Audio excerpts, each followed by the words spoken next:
She called my parents low-class trash at family dinner. I learned something about myself last weekend that I am still processing. Turns out there is a line you can cross with me that I didn't even know existed until someone stepped over it. I have been with Tessa for 2 years. She is an interior decorator, comes from what she calls good breeding, and I am a commercial airline pilot who grew up in a working-class family outside Detroit. Different backgrounds, but I thought we balanced each other out. She brought culture and refinement to my life. I brought stability and, honestly, financial security to hers. My parents were visiting for the first time since we had gotten serious. This was a big deal. I had been planning to announce our engagement after dinner. I picked this upscale restaurant downtown, made sure everything would be perfect. My dad wore his one good suit, the one he keeps for weddings and funerals. My mom bought a new dress specifically for this dinner. They were nervous. These aren't people who eat at places where the waiter describes every ingredient in your entry, but they were trying so hard to make a good impression because they knew Tessa mattered to me. Everything was going fine for the first hour. We are talking about their trip. My dad's telling stories about his 30 years at General Motors. My mom's laughing at Tessa's descriptions of difficult clients. Normal family dinner conversation. Then my dad mentions how proud he is that his factory experience taught him to work with his hands, how he can fix anything around the house. He is not bragging, just sharing. The way you do when you are trying to connect with someone new. Tessa sets down her wine glass and looks at him with this expression I had never seen before. Cold. Almost disgusted. Well, she says, loud enough for nearby tables to hear. I suppose not everyone can afford to have other people do things for them, though I do think there is something to be said for knowing your place in society.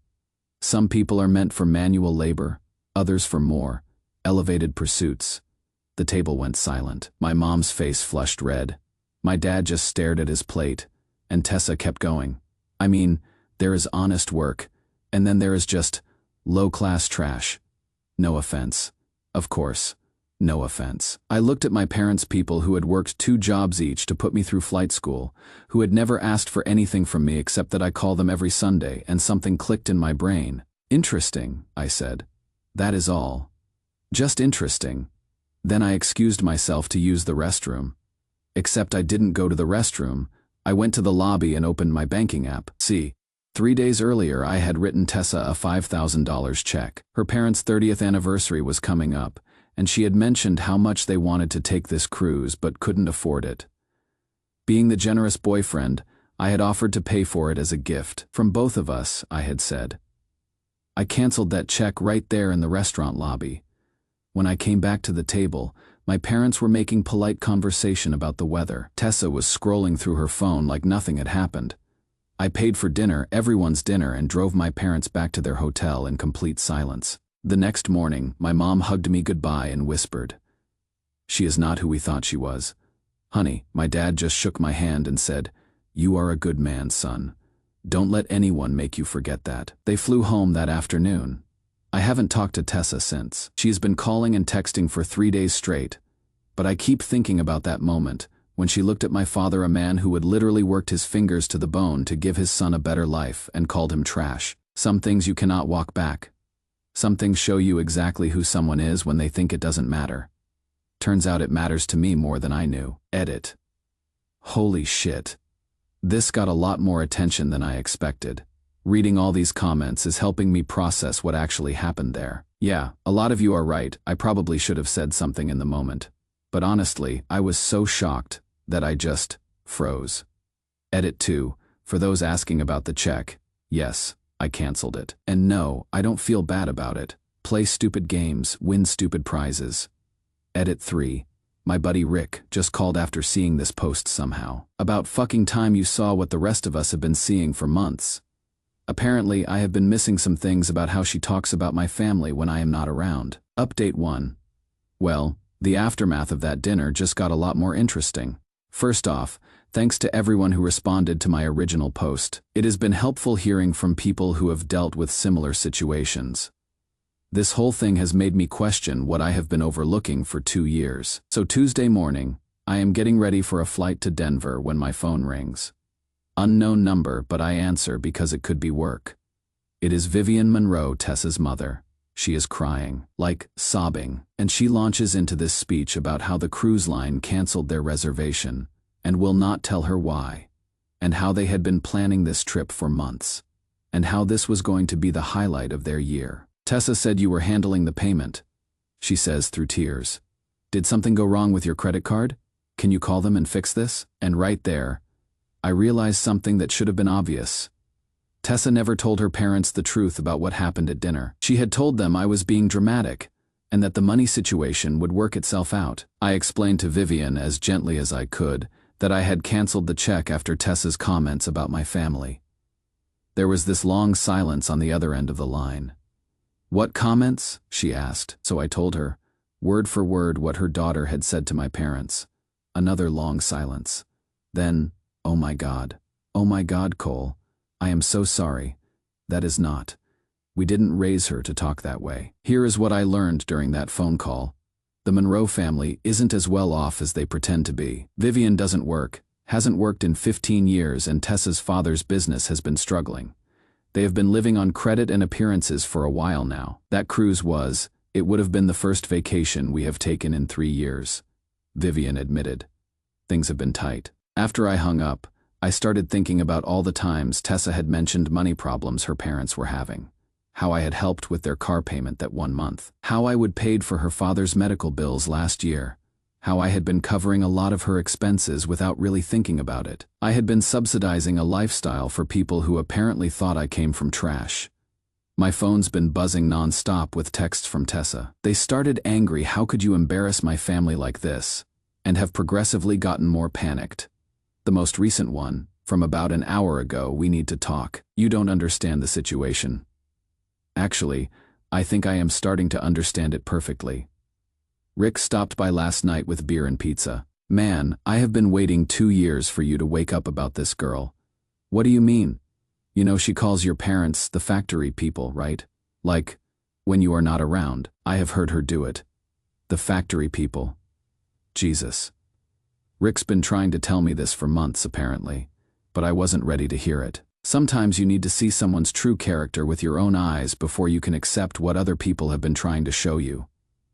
I am supposed to meet Tessa for coffee tomorrow. She says there are things I need to know about her family's situation. Things that will put everything in context. I am curious to hear what context makes calling someone's parents trash acceptable behavior. Edit. For those wondering if I am going to help her parents anyway. I haven't decided. Part of me feels bad for Vivian because she seemed genuinely horrified by what Tessa said. But part of me thinks this whole family has been taking my generosity for granted while looking down on where I came from. Edit 2. Rick brought up something interesting. He said Tessa's always been different around my family versus around hers. Like she is embarrassed by association. I thought I was imagining it, but apparently it has been obvious to everyone else. Update 2. That coffee meeting with Tessa turned into something I definitely wasn't prepared for. She showed up 20 minutes late, which should have been my first clue about how this was going to go. Then she immediately launched into this explanation about how I would completely misunderstood what happened at dinner. I wasn't calling your parents trash, she said. I was making a general observation about social dynamics. You are being way too sensitive about this. Gaslighting 101. Trying to make me question what I heard with my own ears. But then she said something that made everything click. Besides, you know my family's situation is complicated right now. My parents are depending on us and you just cut them off without even discussing it with me first. Us. Like we were married. Like her parents' financial problems were automatically my responsibility. I asked her to explain what she meant by complicated situation. And that is when the real truth started coming out. Her father lost his main client 6 months ago. Apparently his consulting business was basically propped up by one company. And when they went with someone else, his income disappeared overnight. They are 3 months behind on their mortgage. Her mother's been selling jewelry to pay for groceries.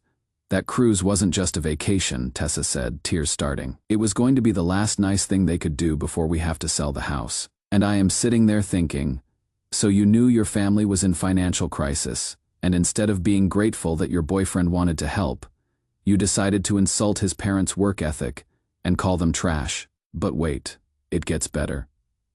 As we are talking, her phone keeps buzzing. Finally, she answers it, and I can hear a man's voice on the other end, clearly upset about something. She steps away to take the call, and when she comes back, she looks panicked. "My father's coming," she says. "He wants to talk to you directly." 20 minutes later, Richard Monroe walks into the coffee shop like he owns the place. Expensive suit, handmade shoes, the whole performance. He sits down and immediately starts explaining how there has been a misunderstanding about his family's relationship with mine. "Tessa tells me you have taken offense to some casual conversation," he begins. Casual conversation. That is what calling my parents low-class trash has become. But here is where it gets interesting. As Richard's talking, trying to smooth things over, he accidentally reveals way more than he intended. He mentions how they have been temporarily struggling since his corporate restructuring, and how families like ours should stick together during difficult times. Families like ours. But 5 minutes later, he is talking about how people from different backgrounds sometimes misinterpret social cues. I pulled out my phone and showed him my bank statement. 6 months of transactions. Car payment for Tessa. Medical bills for Vivian. Credit card payments. Vacation expenses, even groceries. Sometimes. According to this, I said, I have given your family about $12,000 in the last 6 months. That is more money than my low-class trash father makes in 4 months at his factory job. Richard's face went white. Tessa started stammering about how those were loans and temporary help, and not what it looks like. The interesting thing, I continued, is that my parents, the ones you think are so far beneath, you own their house outright. No mortgage. Paid it off in 15 years because my dad worked double shifts for a decade. They have never asked me for a penny. That is when my father walked in. I had called him that morning, told him what was happening, and asked if he wanted to drive down. Frank Mercer doesn't fly unless he has to, but he will drive 8 hours to have his sons back if needed. He sat down at our table, looked at Richard and Tessa, and said, "I hear there has been some confusion about who needs help in this situation." Then he did something that still gives me chills thinking about it. He pulled out his own checkbook and wrote a check for $3,000. "This should cover your next 2 mortgage payments," he told Richard. "Consider it a gift from one father to another. No family should lose their home because of pride." The silence at that table was deafening. "However," my dad continued, "if anyone in your family ever disrespects my wife or my son again, you will be paying me back every cent I have given you, plus interest. Are we clear?" Richard just nodded. Tessa was crying. After they left, I asked my dad why he did that. "Because, son, real class isn't about how much money you have. It is about how you treat people when you don't have to. Those folks are drowning and they lashed out at us because they are scared." I understand scared. We drove home in his truck talking about everything and nothing the way we used to when I was a kid. I am done with Tessa, but I am prouder than ever to be Frank Mercer's son. Edit. A lot of people are asking if my dad can afford that kind of generosity. Yes, he can. The man's been saving money his whole life and has very simple needs. He and my mom live comfortably on his pension and her part-time income. But more importantly, he believes in helping people who are genuinely struggling, even if they have been jerks. Edit 2. Tessa texted me later that night, "Your father is a better man than I deserve to know." Finally, something we agree on. Final update. I wasn't planning to update this story again, but some things happened recently that felt worth sharing, especially for anyone who has been through something similar. 6 months out from that coffee shop confrontation, my life looks completely different. I got promoted to captain youngest in my company's history, and I have been flying international routes, which means better pay and more interesting destinations. More importantly, I have been dating someone who makes me remember what it feels like to be genuinely chosen rather than tolerated. Her name's Elena. She is a fellow pilot I met during recertification training, and her parents came here from Colombia with nothing but work ethic and dreams. When I told them about my dad's factory background, her mother's response was, "Hard work is beautiful, no matter where it happens. That is what respect sounds like." But the real reason I am posting this update is because of a phone call I got from Rick yesterday. "You are not going to believe this," he said, "but I just helped the Monroe family move into their new place." Turns out, after losing their house to foreclosure 3 months ago, they had been staying with relatives and trying to figure out what to do next. That is when Vivian called my father. Not me. My father, the man her daughter had called low-class trash, She asked if he knew anyone who could help them find affordable housing, and maybe give them some guidance on managing their finances better. Frank, being Frank, didn't just give them advice. He spent 2 weekends helping them find a small rental house they could afford, connected Richard with a guy he knows who needed part-time consulting work, and even helped them set up a realistic budget. "Your dad basically saved our family," Vivian told Rick. "We were about to be homeless, and he treated us better than we had any right to expect." According to Rick, Richard Monroe is working 3 different part-time jobs now, consulting, bookkeeping for small businesses, and weekend shifts at Home Depot. Vivian got a job at a doctor's office doing filing and patient intake. They are living within their means for the first time in years. And here is the part that really got to me. Vivian asked Rick for my parents' address because she wanted to send them a thank you card. She also wanted to apologize in person for how her daughter had treated them. "I raised her better than that," she wrote to my mother. "Your husband showed us more kindness than we deserved, and your son was generous beyond measure. I understand now why you are so proud of the man you raised." My mom framed that letter. As for Tessa, Rick says she has been working for a new interior design firm and doing better professionally. But she is still single, and apparently hasn't dated anyone seriously since our breakup. Vivian mentioned that Tessa asks about me sometimes, usually after she has seen something about my promotion or my relationship with Elena on social media. "She knows she messed up," Rick told me. "Her mom thinks she is finally understanding what she threw away. Maybe she is. Maybe she isn't. Either way, it is not my problem anymore." Elena and I took my parents to dinner last weekend. Their choice of restaurant this time, which meant the place where my dad's been going for fish fries since 1987. Elena fit right in, joking with my mom about my terrible cooking and listening to my dad's stories about the old days at the plant. Watching Elena laugh at my father's jokes, seeing how naturally she fit into my real life instead of trying to elevate herself above it, I realized something important. The right person doesn't just love the version of you that is successful and polished. They love the people who made you who you are.